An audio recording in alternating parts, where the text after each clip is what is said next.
Hans settled into his wooden chair on the porch, watching the sun set over the hills of New Terra Colony. His dog Daisy rested her head on his lap, her warm brown eyes looking up at him with pure love.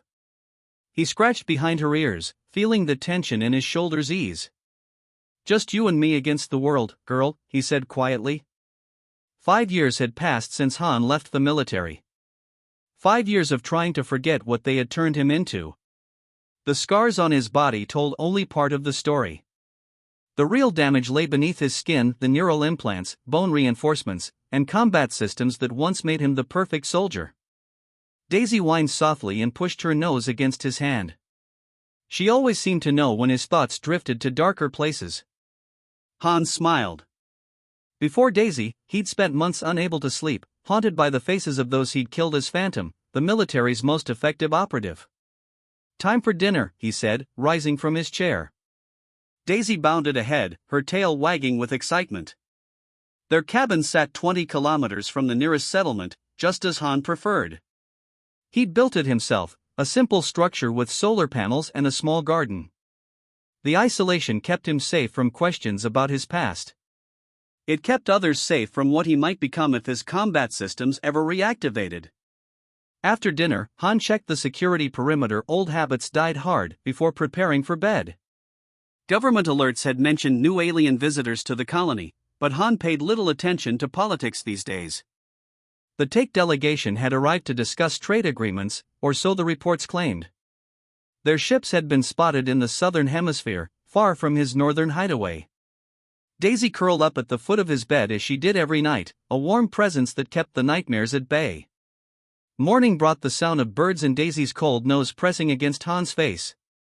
Their day followed the usual routine, a long walk through the forest, checking traps for small game, and tending the garden. By mid-afternoon, Han realized they needed supplies that couldn't wait until the weekly market day. "Want go for a ride?" he asked Daisy, who barked her approval. She loved riding in his old truck, head out the window, ears flapping in the wind. The settlement's market was busier than usual. Whispers about the Take visitors filled the air. Han kept his head down, quickly gathering what he needed. "They don't look friendly," said Miho, the elderly storekeeper, as he wrapped Han's purchases. "Tall, gray-skinned creatures with too many fingers and not enough expressions." Han nodded politely but offered no opinion. He had seen his share of alien species during his service, some friendly, others decidedly not. "Be careful out there," Miho added. "Their ships have been spotted outside their assigned zones." On the drive home, Han noticed unusual readings on his truck's scanner. Something large had landed within 5 kilometers of his property. Government ships would have broadcast identification signals. This was something else. He patted Daisy's head. "Let's take the long way home, girl." The detour added 30 minutes to their journey. When they finally reached the cabin, the scanner showed no unusual activity nearby. Han relaxed slightly, unloading supplies while Daisy chased butterflies in the yard. The next morning, Han needed to repair a section of fence on the far side of his property. "Stay here, Daisy," he instructed, knowing she preferred to explore the woods when left alone. The repair took longer than expected. The sun was high overhead when Han finally headed back, looking forward to lunch with his faithful companion. He was halfway home when he heard it, a high-pitched yelp of pain that turned his blood cold. Han broke into a run, his dormant combat systems sending warning signals through his nervous system for the first time in years. When he reached the clearing near his cabin, he saw them, 3 tall, gray figures standing over a small, motionless form. Daisy lay on her side, a dark stain spreading across her golden fur. One of the aliens held a weapon that glowed with energy. "Threat neutralized," one of them said in heavily accented Common. "Primitive creature approached our survey team." Han fell to his knees beside Daisy, gathering her broken body in his arms. Her breathing came in short, pained gasps, but her tail thumped weakly when she recognized him. "Why?" Han asked, his voice barely a whisper. The tallest Take gestured dismissively. The animal was aggressive. "We followed standard protocol." Daisy whimpered, licking Han's hand one last time before her eyes closed forever. Something shifted inside Han, like gears long rusted suddenly breaking free. Status indicators flashed across his vision as dormant systems initiated emergency protocols. His neural implants sparked to life, flooding his system with combat data. His hands, still cradling Daisy's body, stopped trembling. "You made a mistake," Han said quietly, his eyes now cold and calculating as he looked up at the confused aliens. "A very big mistake." Han buried Daisy as the sun began to set.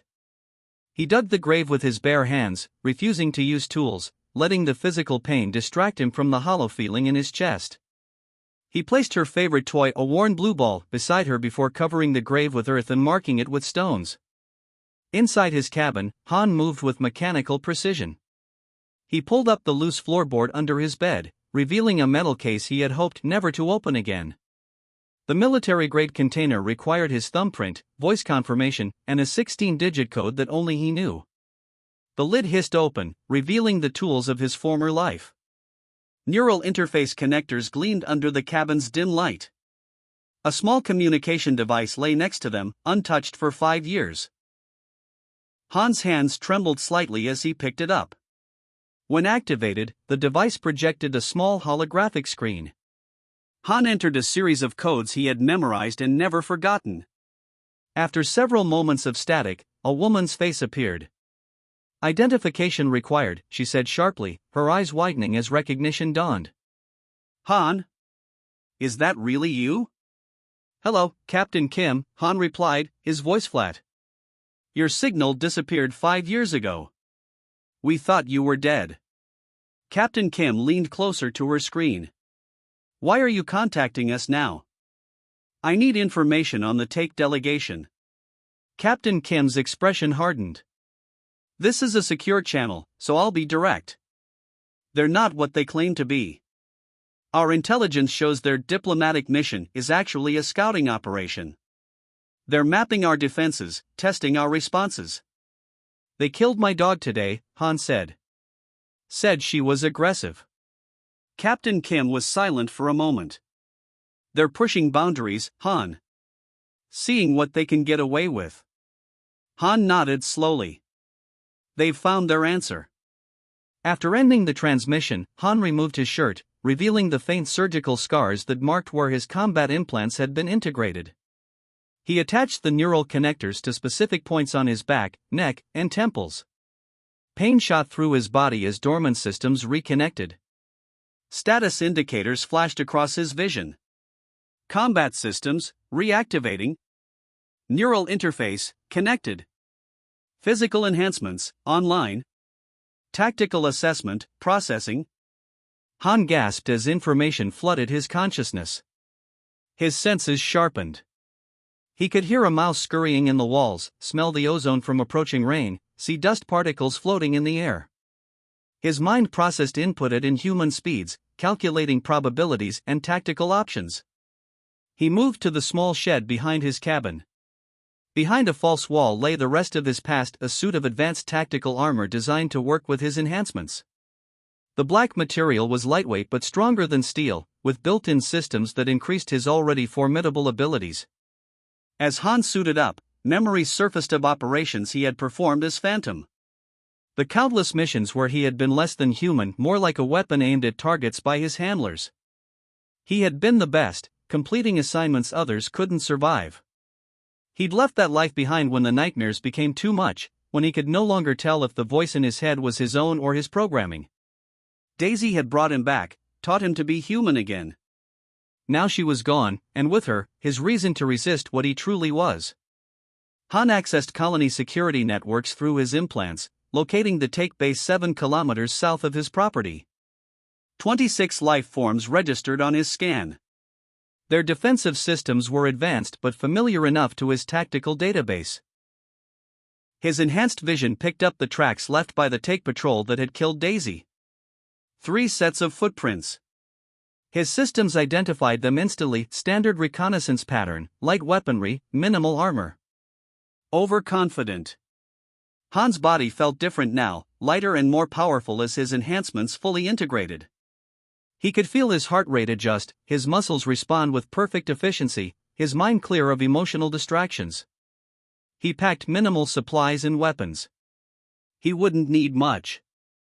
His body itself was the most lethal weapon in his arsenal. Before leaving, Han took one last look at Daisy's grave. A single drop of rain fell on the fresh earth. Something inside him, something still human, ached at the sight. The tactical interface suggested he suppress emotional responses for optimal performance. For the first time in 5 years, Han accepted the suggestion, feeling a cold clarity replace his grief. In the growing darkness, Han moved silently through the forest toward the take base. His footsteps left almost no trace. His breathing was controlled and silent. His enhanced vision cut through the shadows as if it were daylight. The first raindrops began to fall as Han disappeared into the night, becoming once again the ghost soldier they had named Phantom. The Take had no records of Earth's classified enhancement programs. They had no idea what they had awakened. They had killed a dog, thinking it just an animal. They would soon learn it had been the only thing keeping the monster at bay. The rain continued through the night, turning the forest floor into soft mud that recorded every footprint except Han's. He moved like a shadow between the trees, his enhanced body barely disturbing the environment around him. His tactical gear adjusted to the background, breaking up his human outline. 2 kilometers from the take base, Han encountered the first perimeter sensors. Basic motion detectors, easily fooled. He disabled 3 of them, leaving the rest operational. A complete sensor failure would trigger immediate alarm, but a few malfunctioning units would likely be blamed on the weather. Through his enhanced vision, Han observed the base, a temporary installation with a central command structure surrounded by smaller units. Guards patrolled in pairs, their weapons ready but their posture relaxed. They didn't expect threats on this peaceful mission.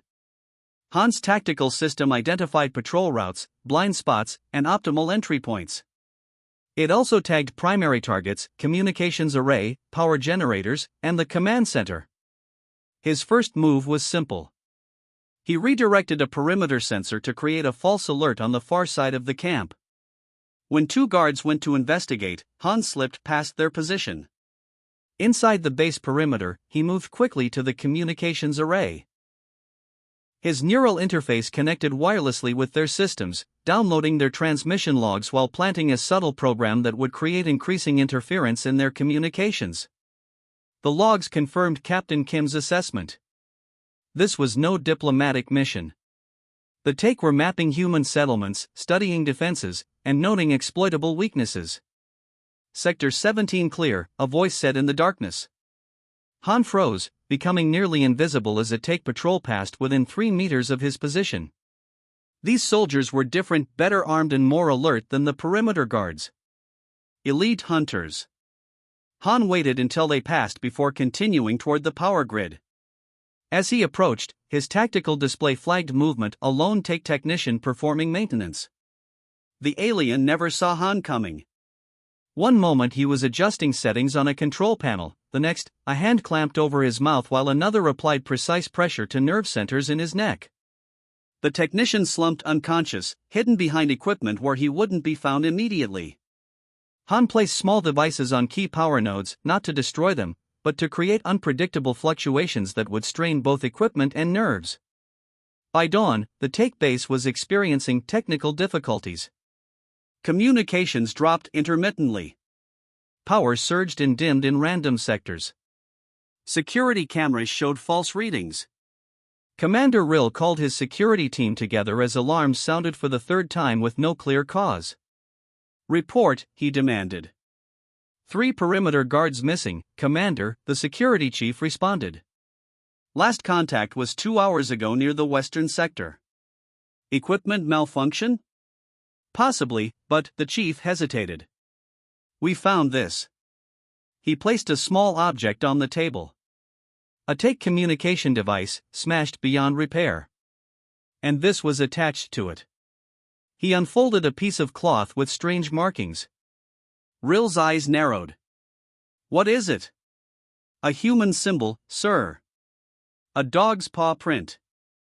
Rill dismissed the superstitious murmurs from his officers. Find the guards. Double security on all sectors. These primitives are trying to intimidate us. Outside the command center, Han listened through the walls using his enhanced hearing. His tactical systems recorded every voice, building profiles of the command structure. When a four-member patrol left to search for the missing guards, Han followed them silently. One by one, he separated them from the group, leaving each unconscious but alive. To the last one, he whispered a message before disappearing back into the forest. By midday, the take base was in chaos. Half their reconnaissance teams were missing. Power failures had escalated. Commander Rill ordered all personnel to fall back to defensive positions around the command center. What did it say? Rill demanded of the lone returning patrol member, who trembled visibly. The human appeared from nowhere, Commander. Faster than any being I've seen. The soldier's voice shook. He said to tell you, Daisy's human is coming for you. Rill accessed the reconnaissance logs, scanning until he found the incident report from the previous day. 3 soldiers, a warning shot fired at an approaching animal near a human dwelling. The creature had died. A trivial matter, barely worth noting. The base's main power failed suddenly, emergency lights casting long shadows across the command center. Secure all entrances, Rill ordered. No human can breach our defenses. As darkness fell again, the take huddled in their base, weapons pointed outward, jumping at shadows. Outside, Han moved methodically, dismantling their defenses piece by piece. Not rushing, not raging, calculating every move with cold precision. The message he'd sent was spreading through the take ranks, whispered from soldier to soldier with growing fear. Daisy's human was coming, and nothing would stop him. The take commander paced inside the reinforced command center, surrounded by his remaining officers. 3 days had passed since the first signs of trouble. 3 days of vanishing patrols, equipment failures, and growing fear. This is unacceptable, Rill snapped. One human cannot defeat an entire take force. His lieutenant, June, studied the security feeds. The human doesn't engage directly. He strikes and disappears. Our sensors can barely track him. I want our battlecruiser recalled from orbit, Rill decided. We'll eliminate this threat and the entire settlement if necessary. Communications remain unstable, sir, June reported. We can send basic transmissions, but... A voice crackled over the command center speakers, interrupting him. Your communications are exactly as stable as I allow them to be. The take officers froze. June quickly traced the signal. He's tapped into our internal systems.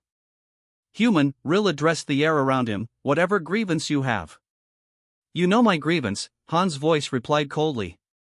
You killed something important to me.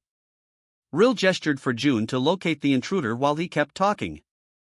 The animal approached our patrol. Standard procedure. Her name was Daisy, Han interrupted.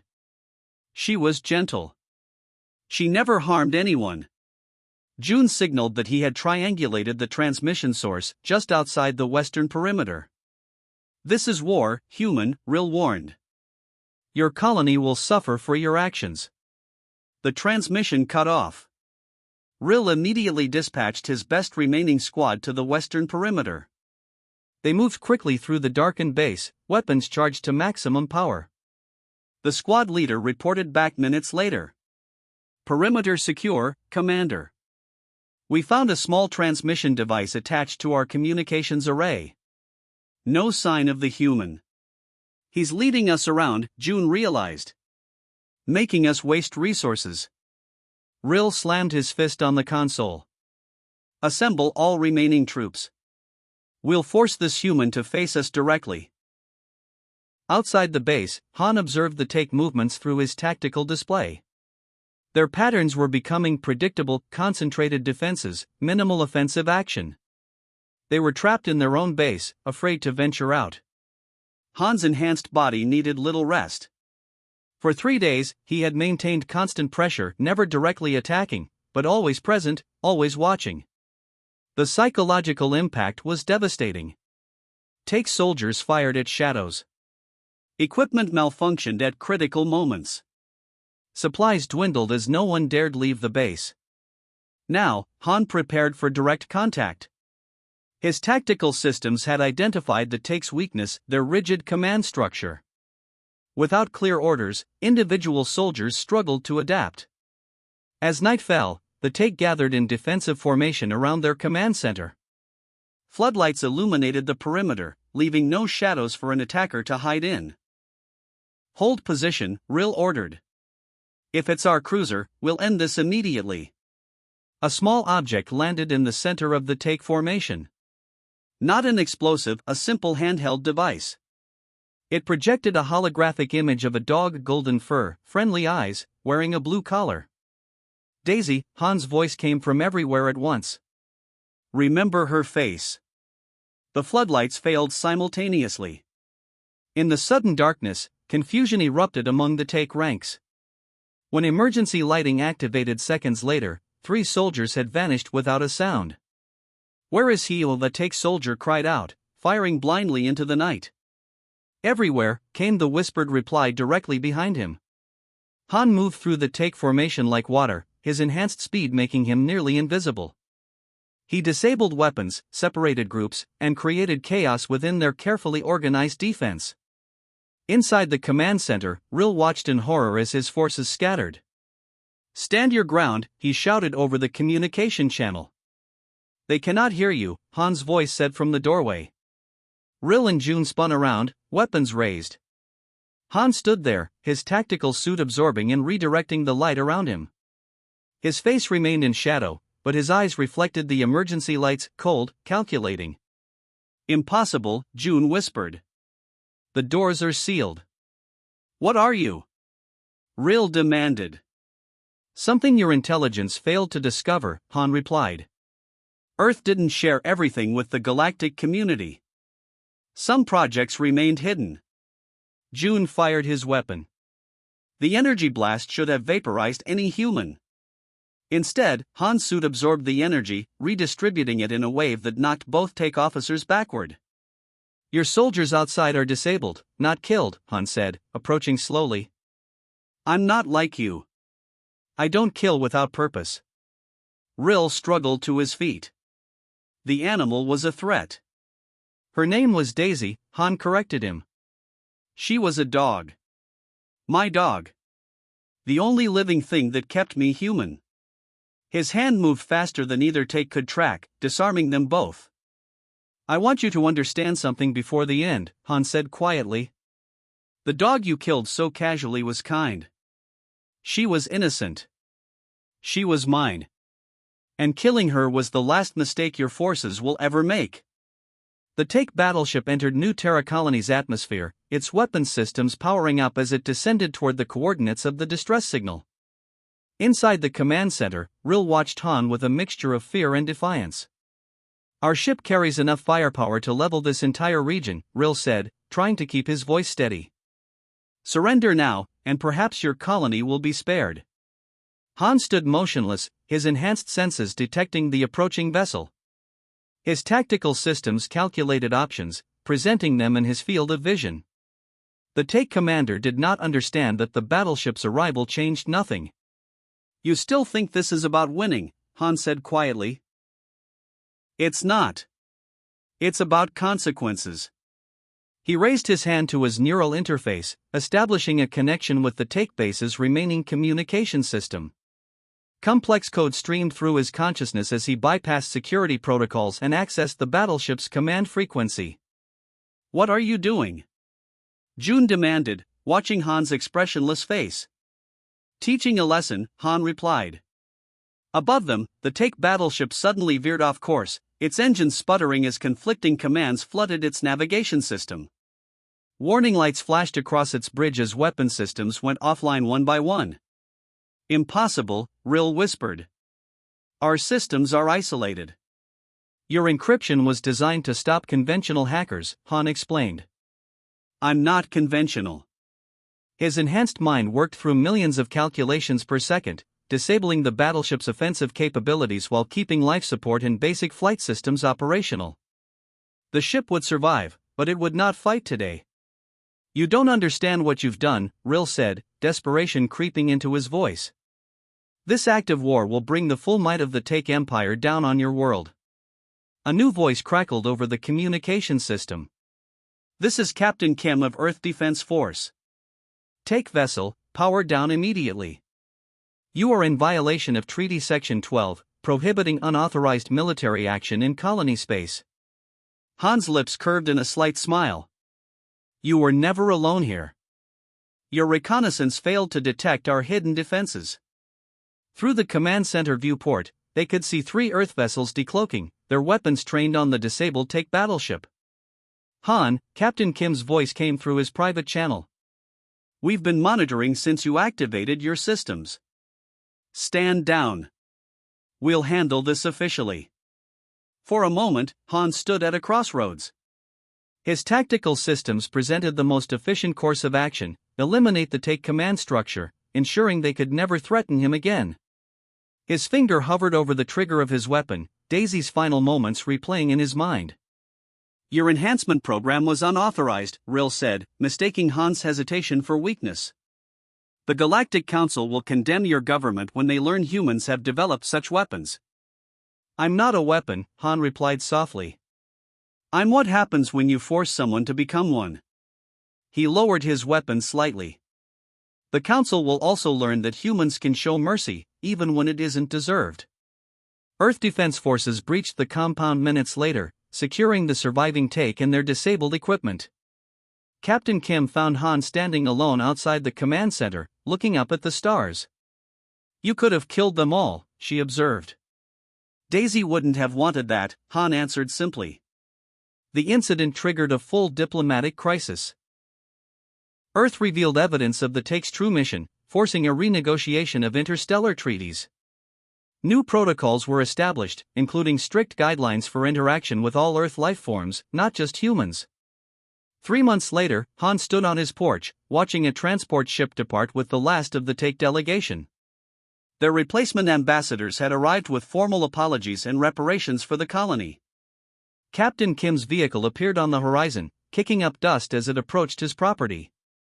She had visited weekly since the incident, monitoring his systems, making sure the enhanced soldier remained in control of the weapon. The Oversight Committee has questions, she said as she stepped from the vehicle. They're concerned about reactivated Phantom soldiers operating independently. Han nodded. Tell them I'm no threat to Earth. And to others, she asked carefully. Only if they deserve it, he replied. Captain Kim sighed. There's something else. The refugee center in town is overwhelmed with animals abandoned during the crisis. They asked if you might consider. Han followed her gaze to her vehicle, where a small brown puppy sat in the passenger seat, watching him with curious eyes. I don't know, Han said, his voice uncertain. I couldn't replace Daisy. No one's asking you to, Kim replied. But maybe you both need someone. The puppy approached cautiously when released from the vehicle, its tail wagging hesitantly. Han knelt down, his enhanced systems automatically scanning the animal's elevated heart rate, mixture of fear and hope. It's okay, he said softly, extending his hand. I won't let anything happen to you. The puppy sniffed his fingers, then moved closer, pressing against his leg. Something tight in Han's chest loosened, a feeling he thought he'd never experience again. Captain Kim watched them quietly. What will you call him? Han looked toward Daisy's grave, marked with flowers that had begun to bloom. Second chance, he said, gently stroking the puppy's head. Chance for short.